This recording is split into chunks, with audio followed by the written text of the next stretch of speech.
নমস্কাৰ সকলো ৰাইজ আৰু কংগ্ৰেছ কৰ্মী সকলোলৈ মোৰ এটা নিবেদন আজি যে মোৰ দৃষ্টিগোচৰ হৈছে একাংশ সংবাদ মাধ্যমত প্ৰদ্যুৎ বৰদলৈ বিজেপিলৈ যোৱাৰ পাছত মোৰ নামো ওলাইছে ময়ো বিজেপিলৈ যাম বুলি আজি একাংশ সংবাদ মাধ্যমত মোৰ দৃষ্টিগোচৰ হৈছে এই কথাটো প্ৰচাৰ হোৱা আৰু মই নিজে নাই শুনা যদিও মোৰ কোনোবা শুভাকাংক্ষীয়ে মোক জনাইছে যে ক'ৰবাত মুখ্যমন্ত্ৰী ডক্টৰ হিমন্ত বিশ্ব শৰ্মায়ো তেনে এটা মন্তব্য কৰিছে।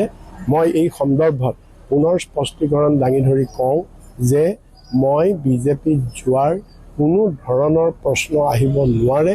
মোৰ আদৰ্শৰ লগত কোনো মিল নাই। মই মৰিম, জন্ম হৈছোঁ এজন কংগ্ৰেছ কৰ্মী হিচাপে আৰু মই মৰিমো এজন কংগ্ৰেছ কৰ্মী হিচাপে। গতিকে মই বিজেপিলৈ যোৱা হ'লে বহু আগেই যাব পাৰিলোহেঁতেন যেতিয়া মোলৈ অফাৰ আহিছিল। আৰু মই কোনোবাই প্ৰশ্ন কৰিব পাৰে মই তৃণমূল কংগ্ৰেছলৈ গৈছিলোঁ, মই কংগ্ৰেছৰ ওপৰত খং কৰি মোৰ যথেষ্ট খং আছিলে, আৱেগ আছিলে, মোক বিশ্বাসঘাতকতা কৰাৰ কাৰণে মোৰ একাংশ সতীৰ্থই, সেইকাৰণে মই খঙত তৃণমূললৈ গৈছিলোঁ। কিয় গৈছিলোঁ মই তৃণমূললৈ?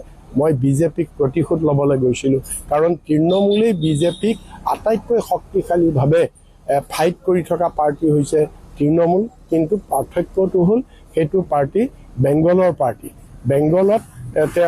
বেংগলৰ পাৰ্টিৰ কাৰণে আমাৰ অসমত আৰু সেই পাৰ্টিৰ গ্ৰহণযোগ্যতাটো নাই আৰু সেইকাৰণেই মই পুনৰ কংগ্ৰেছলৈ ঘূৰি আহিছোঁ।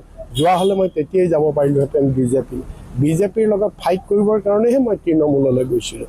যি কি নহওক মই কংগ্ৰেছ কৰ্মী, সদায় কংগ্ৰেছ কৰ্মী হৈ থাকিম, মৰিমো কংগ্ৰেছ কৰ্মী হিচাপে। কোনো কংগ্ৰেছ কৰ্মীক, কোনো ৰাইজক এনেধৰণৰ ভুৱা ষড়যন্ত্ৰমূলক বাতৰিত প্ৰৰোচিত নহ'বৰ বাবে, বিভ্ৰান্ত নহ'বৰ বাবে মই আবেদন জনাইছোঁ। ধন্যবাদ।